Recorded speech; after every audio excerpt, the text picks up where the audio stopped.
Hi, folks. We're here to talk about ethics and bias today. This is one of my favorite quotes.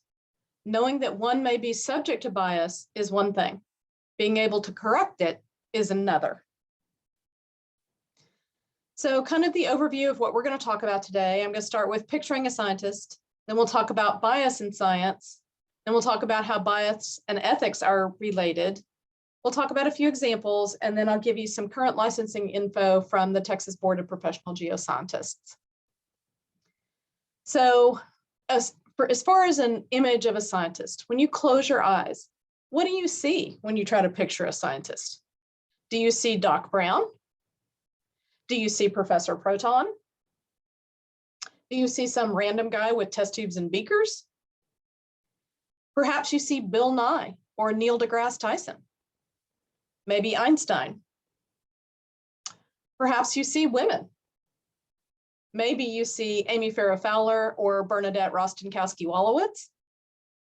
Maybe you see Marie Curie or Mae Jemison or Jane Goodall. But chances are you imagined a white male in a white lab coat. You're not alone.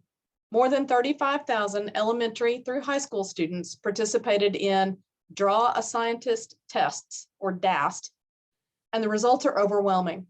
Almost all studies confirmed the stereotypical view of scientists as white males wearing lab coats with eyeglasses, facial hair, and an eccentric appearance. A new study from UVA asked 3rd through 5th graders, what is your perception of a scientist? 2/3 of them perceive scientists as white men in labs mixing chemicals. The study also shows that Hispanic and Asian scientists were underrepresented, but the most underrepresented were female scientists, and when they were depicted, they were mostly depicted as superwomen. So let's take that and talk about bias in science. So when we talk about STEM diversity, we have about 8.6 million STEM employees in the workforce, and that was as of 2018. About 74% of those are Asian or white males. The annual salary gap between male and female STEM professionals is staggering. It's on the order of $16,000 a year in difference, where men are paid more than women. And the gap for Black or Latina women is even more significant, as much as $33,000 a year. The other thing to be aware of is percent growth in STEM employment is at 17% right now, projected through 2024, while non-STEM growth is projected at 12%. So when we talk about scientists in the workforce, when we're looking at STEM jobs in particular, white men constitute 50% of the STEM workforce. White women, about 20%, Blacks about 7%, Hispanic 6%, and Asian and minority women together comprise 1%. So why do we have such a gap? About 18% of Black students, 20% of Hispanic, and 19% of white students declare STEM majors in college. So that's roughly the same declaration rate. But only 34% of Black and 43% of Hispanic students actually complete those STEM degrees versus 58% of white students. Black and Hispanic students tend to switch majors or leave college in higher numbers. Women receive about 50% of the STEM bachelor's degrees in the US, but comprise only 29% of the employed in STEM fields. So Paula Johnson, president of Wellesley College, said, the pipeline of people interested in science is full at the start, but it leaks over time because of discrimination and harassment. So why do we have such a gap? Well, only a small fraction of all harassment actually rises into public awareness, and that's usually sexual assault or sexual coercion. Kind of like an iceberg, the majority of the problems are beneath the surface. Things like overt or covert discrimination based on gender, race, sexual preference, religion, etc. Examples include undermining colleagues of color, women given less office or lab space than men, disparaging and demeaning remarks from colleagues, longer paths to promotion, lower salaries for women and people of color. We also have unconscious bias that plays a part. In general, women are rated as more likable, while men are rated as more competent. Asians and whites are rated as more hireable than Black and Latinx. So there's a pretty famous Yale case study from 2012. 127 professors in biology, chemistry, or physics were asked to evaluate hypothetical student applications for a lab manager position. They were asked to evaluate the student's competence and hireability. They were asked to make salary recommendations, and they were also asked to rate how likable or how much mentoring they would offer these potential applicants. So the application materials were actually duplicated. They were identical in every way, except that half of the faculty received applications with a male name, while the other half received the identical applications, but with a female name. So the results. So item number 1, competence on a scale of 1 to 5. The male faculty rated the male students at 4.01, but the female students realized the application was identical, right? The female faculty rated the females at 3.33 in terms of competence. So identical resumes, but almost a whole point difference on a scale of 1 to 5. The salary recommendations. So the male faculty across the board recommended higher salaries for the male students than the females. Again, applications identical.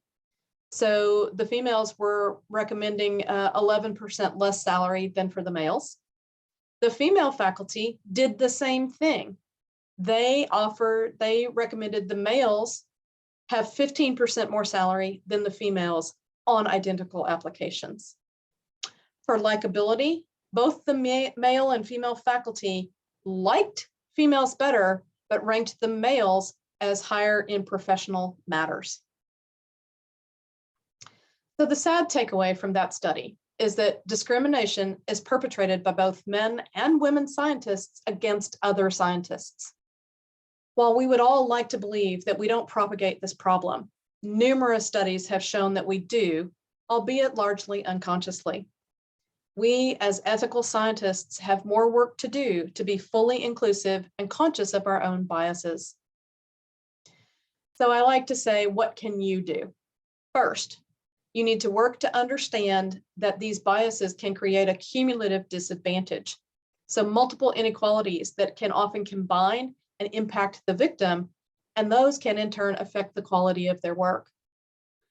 Remember that only 0.2% of all harassment or discrimination is actually reported, and only 0.4% sees any type of redress, but 75% of reporters experience retaliation for reporting. Second, you can become an upstander. Too often, we stand by and let others be harassed without speaking up. The key to ending discrimination is becoming an upstander. Let the harasser know that you won't let them treat anyone with disrespect. A 2019 poll by Monster.com revealed that 90% of respondents had been bullied on the job, 40% by coworkers, 51% by superiors. So if you see something, say something.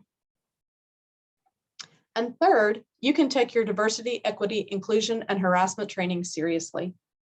While your company's training may not be exciting, it's intended to help those that are not victims to understand how to prevent it, how to recognize it, and how to help those that are experiencing it. You can actually take your training a step further. You can find an unconscious bias course to identify your own personal bias so you can work to overcome it. So remember, it takes nothing to join the crowd, but it takes everything to stand alone. So next, we're going to talk about bias and how that plays into ethics.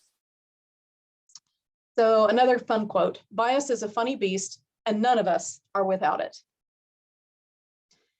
So when we talk about bias and ethics, so ethics, if you've been to ethics presentations before, you know that it's generally a set of moral principles that governs a person's behavior and activities. It may also be the branch of knowledge that deals with moral principles. So we kind of have two definitions there.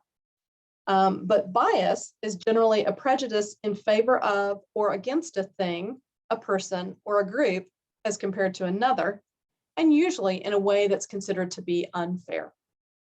So bias and ethics both influence judgment, decisions, behavior, and actions. They are inextricably linked. So in the 1970s, psychologists showed that we make decisions in an illogical way. So things that would be considered opposite of common sense. They started calling them biases. So it's patterns of repeated thought and behavior that draw us to a particular conclusion or way of thinking or acting. So one of the things that came out of this is something called the conformity bias. And what that is people tend to behave like or mimic those around them rather than using their own personal judgment. They presume a social norm or a herd mentality. So a couple of examples. People are more likely to contribute to a charity or conserve water if they see or hear that others are doing it. Second example, when we see others succeed by cheating, it makes us more likely to cheat, meaning cheating is contagious. So out of those original studies came a whole number of cognitive biases that can adversely affect our decision making. So I have a number of them represented on here.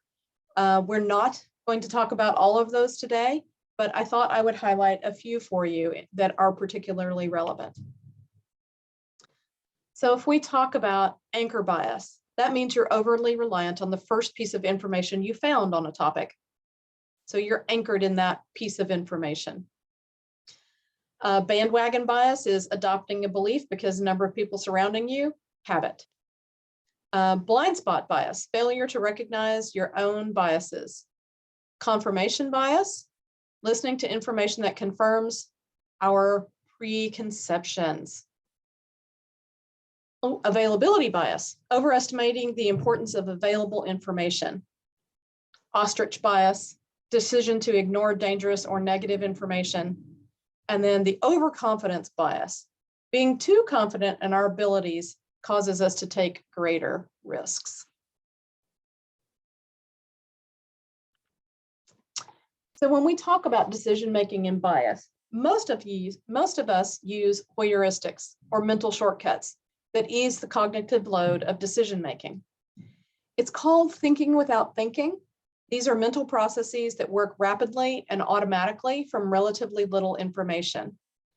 The benefit is it allows you to filter very few factors that matter from an overwhelming number of variables. So I don't know if any of you know Malcolm Gladwell's work called thin slicing, but it refers to the ability of our unconscious to find patterns in situations and behavior based on a very narrow slice of experience. If you're really good at thin slicing, you're considered to have expert judgment. If you're bad at it, it may be prejudice or stereotypes that result. So a couple of examples. Can a psychologist really predict whether a marriage will last based simply on a few minutes of observing a couple? Some say yes. Can an antiquities expert recognize a fake at a glance? Can you tell if your new hairstylist will be good after the first snip? So these are examples of thin slicing, taking all of these variables, narrowing it down to a few, and making snap judgments on those few decisions. Often, great decision makers aren't those who process the most information or spend the most time deliberating, but those who have really perfected the art of thin slicing. We thin slice whenever we meet a new person, or we have to make sense of something quickly, or we encounter a novel situation. We thin slice because we have to. We rely on it. It's actually what allowed us to survive as a species. So when we talk about cognitive biases and thin slicing, these can narrow our view of the world And it can also help explain why good people make bad decisions.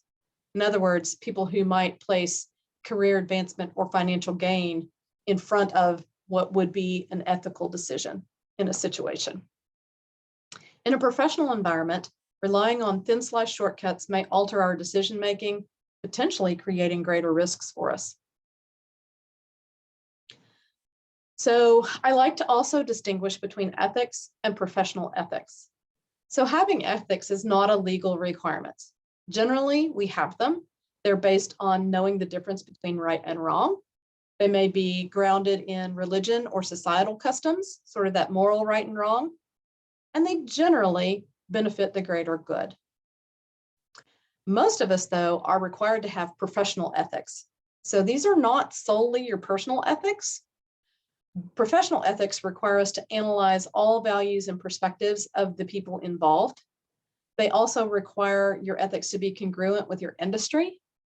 They also require you to act in the best interest of your clients or customers, your employers, and the regulatory authorities, rather than yourself. So when we talk about decision-making and bias, can you be sure you are fully exercising your professional ethics if you have not yet identified your inherent biases and work to eliminate them?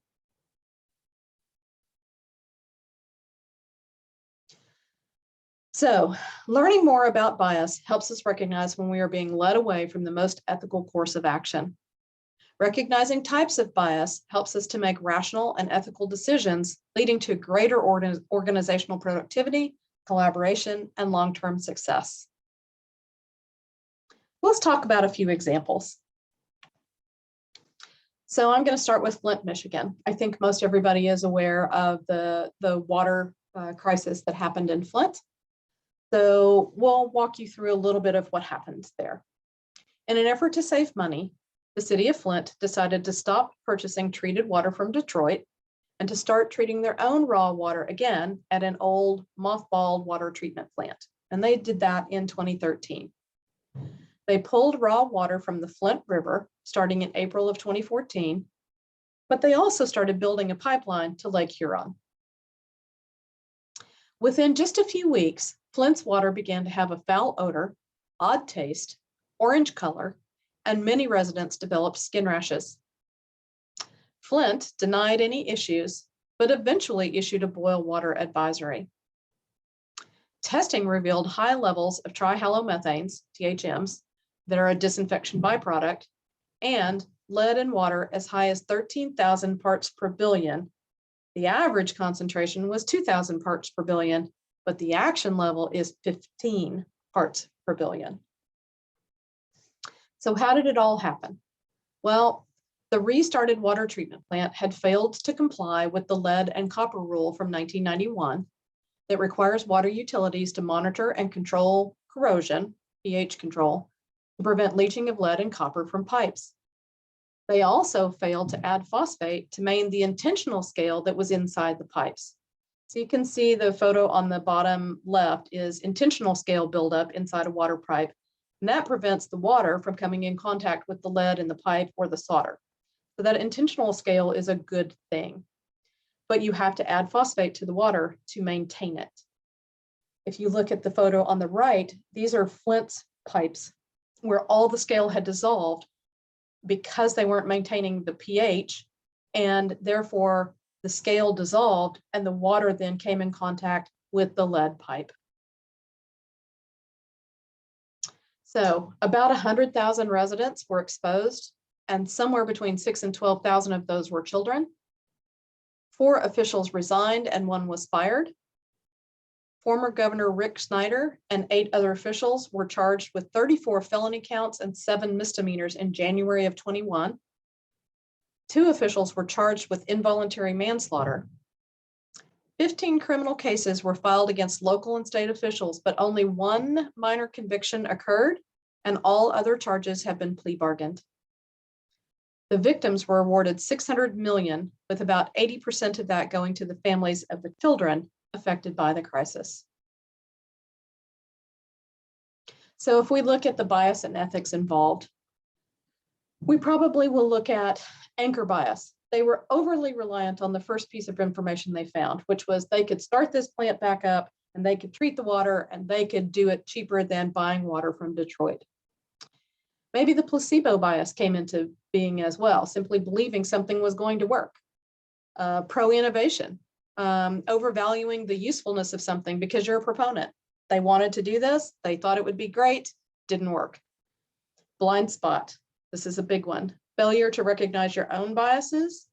And then ostrich, decision to ignore dangerous or negative information, such as the city denying any issues with the water. On the ethics side of things, we have to question the personal and professional ethics at the treatment facility. Did they knowingly violate the law?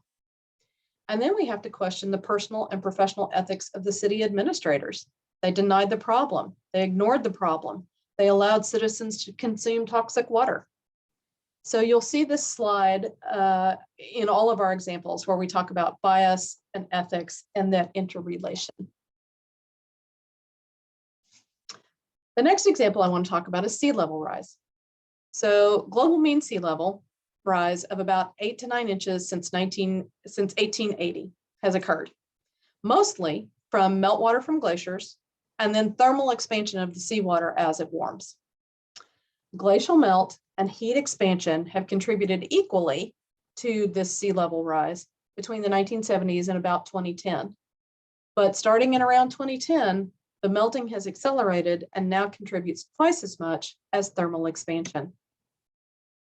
Between 2006 and 2015, mean sea level rose by about 0.14 inches per year. That's 2.5 times the average throughout most of the 20th century. By 2100, sea level is likely to rise at least 12 inches above the 2000 level. And just in case you're wondering, sea levels are measured every 6 minutes through satellites, floating buoys, and tidal gauges. Here's what some of that data looks like.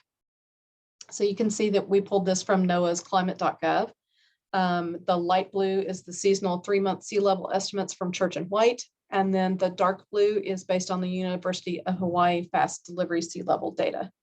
The values show change in sea level in millimeters compared to the 1993 to 2008 average. So why am I talking about this in a bias and ethics class? Well, 40% of the US population lives in coastal areas. 11 of the world's 17 largest cities are near a coast. Urban coastal infrastructure, the roads, bridges, subways, water supplies, oil and gas wells, power plants, sewage treatment plants, and landfills are all at risk from increased flooding, shoreline erosion, and more frequent storm flooding. Higher water levels mean deadly and destructive storm surges. Think Hurricane Katrina, Superstorm Sandy, and Hurricane Michael that pushed farther inland. High tide flooding is 300 to 900% more frequent than it was just 50 years ago. Obviously, disruptive and expensive.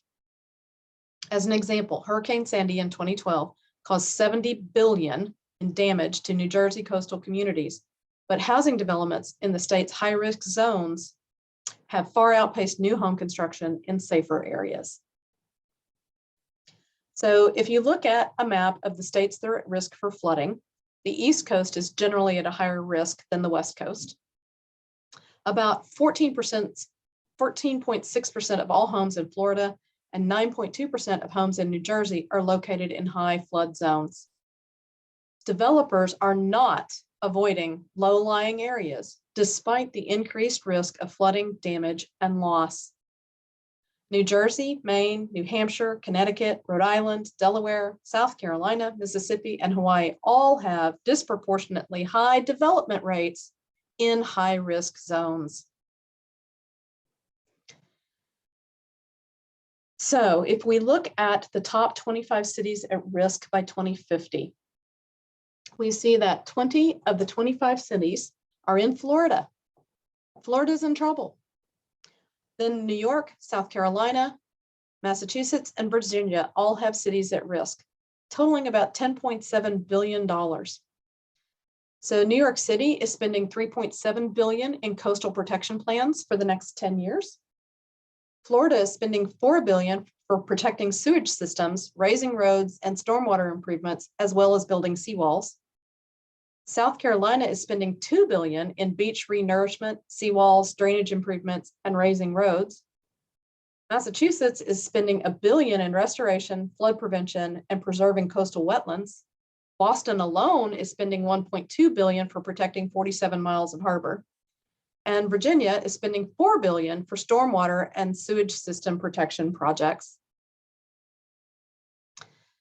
So if we look at projected sea level rise, we see Florida.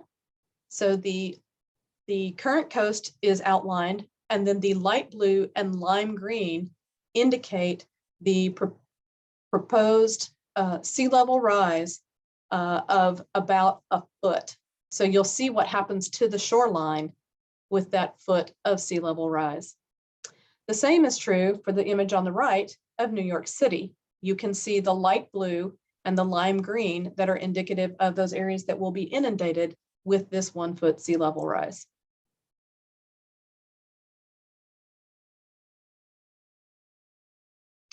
So I thought I would also bring it back to Texas and New Orleans along the Gulf Coast. So you can see what the projected 1 foot sea level rise is for Texas. You can see all that light blue and a little bit of lime green. So you can see the areas that will be inundated with that 1 foot. And then unfortunately for New Orleans, there's a 2 foot sea level rise predicted for them. And so you can see how much more extensive the light blue and lime green areas are for the city of New Orleans. So Louisiana is spending $25 billion for a risk reduction for their coastal master plan. It is the most vulnerable city in the US because sea level is predicted to rise somewhere between 1 and 4.6 feet by 2100 because of its elevation already being below sea level. You're also having some land subsidence and the prediction of more intense hurricanes. So when we look at Texas and Louisiana, the Texas Gulf Coast has spent $11.6 billion in storm surge protection plans. Sea levels predicted for that 1 foot rise by 2050. Port Arthur and Galveston are less than a meter above sea level, and 15% of Corpus Christi is less than a meter above sea level. The upper or eastern Gulf Coast is sinking and therefore more threatened than the rest of the coastline. So that all leads us to a couple of things I've hinted at, which are development in low-lying areas. So coastal development is a $1 trillion market, and developers are not avoiding these low-lying areas despite these increased risks. 7 states are spending $50 billion in sea level rise projects, and yet none address residential homes and losses. There is a looming coastal housing crisis with millions of homes and hundreds of billions of dollars in losses within the next 20 years. California is estimating $93 billion in losses for a moderate sea level rise scenario. That's 1 foot by 2050 and 4 feet by 2100. 6 states estimate tax revenue losses from property loss at $1 billion by 2030 and $2.5 billion by 2060. The lenders all caught on to this back in 2009. They sold 43% of their exposed mortgages to Fannie Mae and Freddie Mac, and that percentage has increased to 57% today. Millions of at-risk homes lack sufficient flood insurance, and more than half of at-risk properties lie outside FEMA flood zones. The taxpayers are going to foot the bill. Fannie Mae and Freddie Mac are backed by tax dollars, as is the National Flood Insurance Program, who limits damages to $250,000 for the structure and $100,000 for the property. I don't know about you, but I don't know if you can even buy a coastal home for $350,000. So if we look at the bias and ethics involved, well, there's certainly ostrich bias, right? The decision to ignore dangerous or negative information about sea level rise and the risks of these properties that are outside FEMA flood zones. There's certainly some pro-innovation and some overconfidence going on. And then on the personal and professional side, why are the developers and the bankers doing this, even though they know the risks, right? And the personal and professional ethics of the city permitting officials. Why are they allowing development to continue in flood-prone zones? Why is there a failure to adequately project increased flood zones? What is going on? And I think if you follow the money, you will have the answer.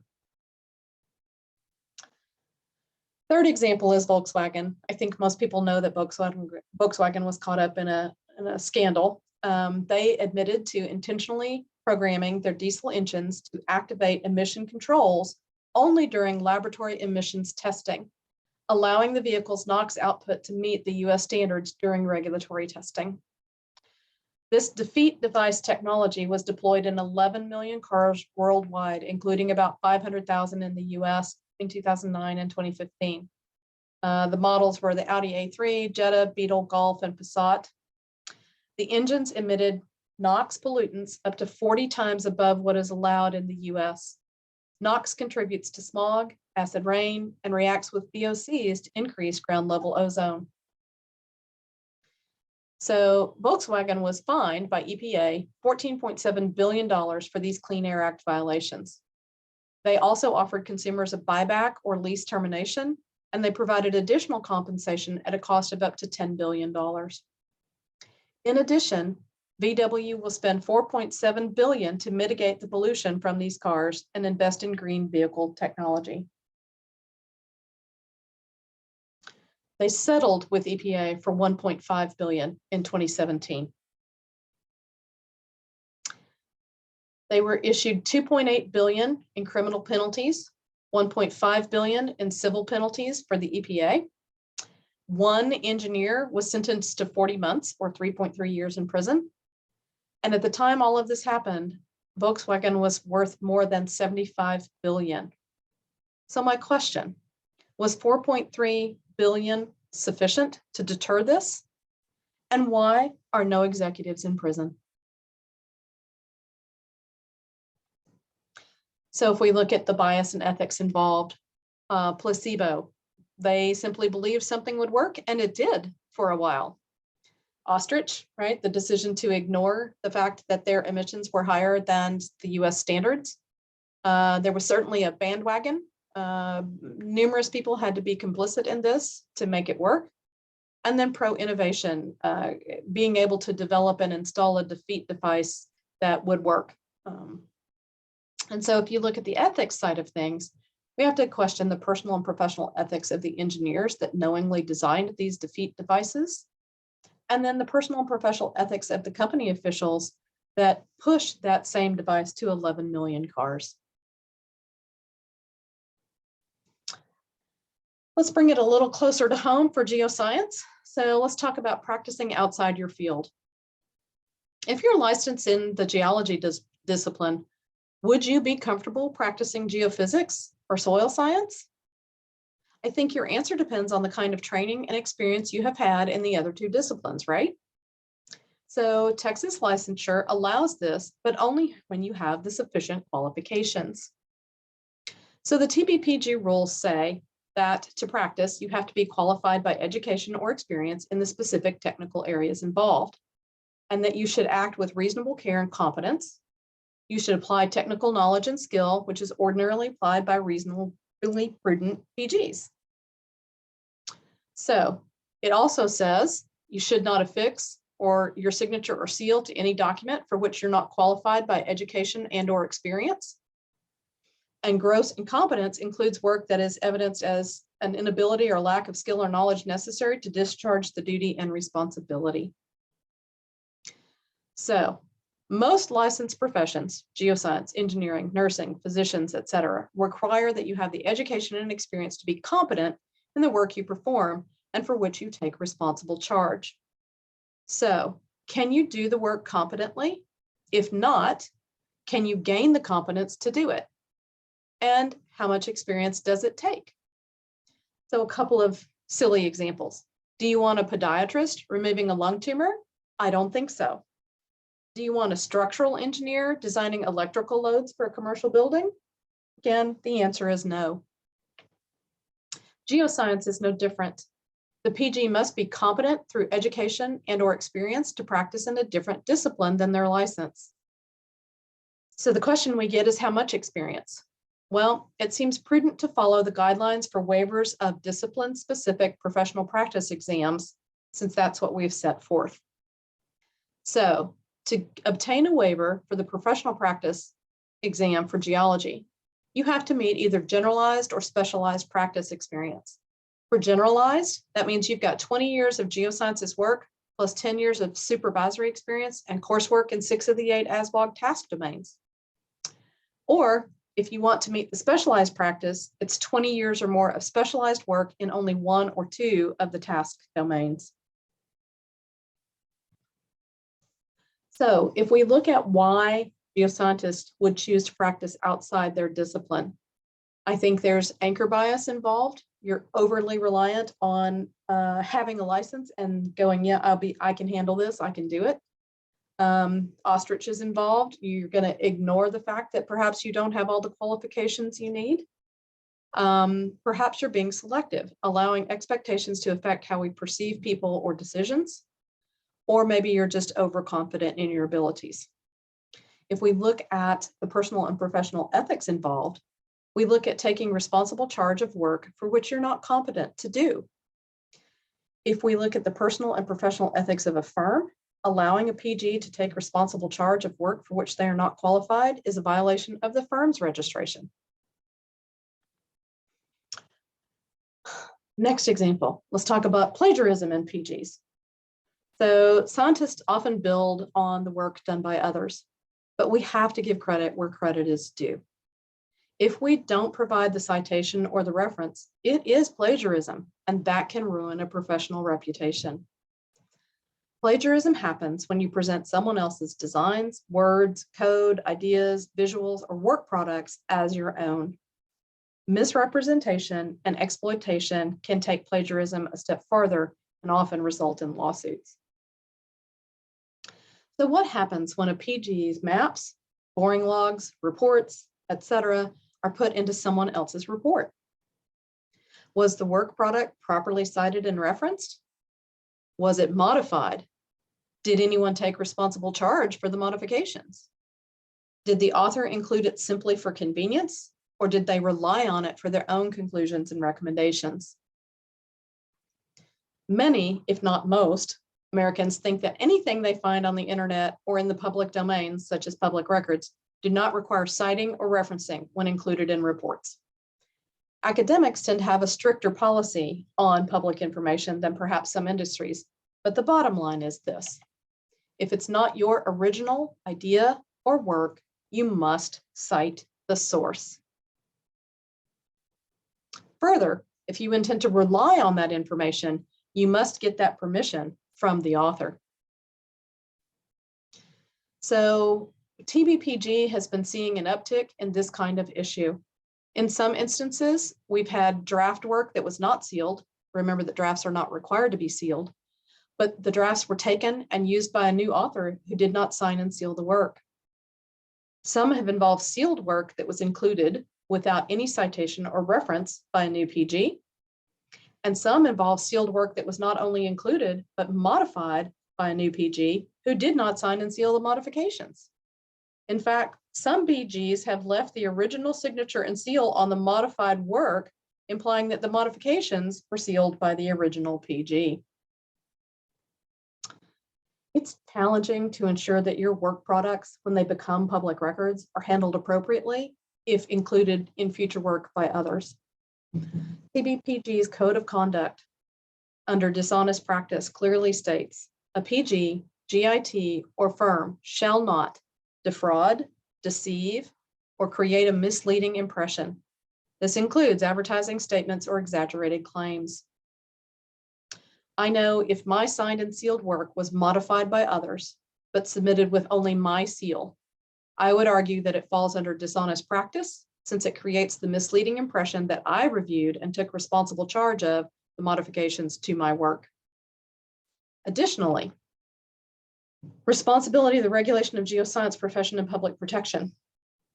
A PG, GIT, or firm shall protect the public and shall not knowingly participate in any plan to violate the act or the rules of TBPG, aid or abet unlicensed practice, or fail to prevent his or her partners, associates, shareholders, and employees from violating any provision of TBPG.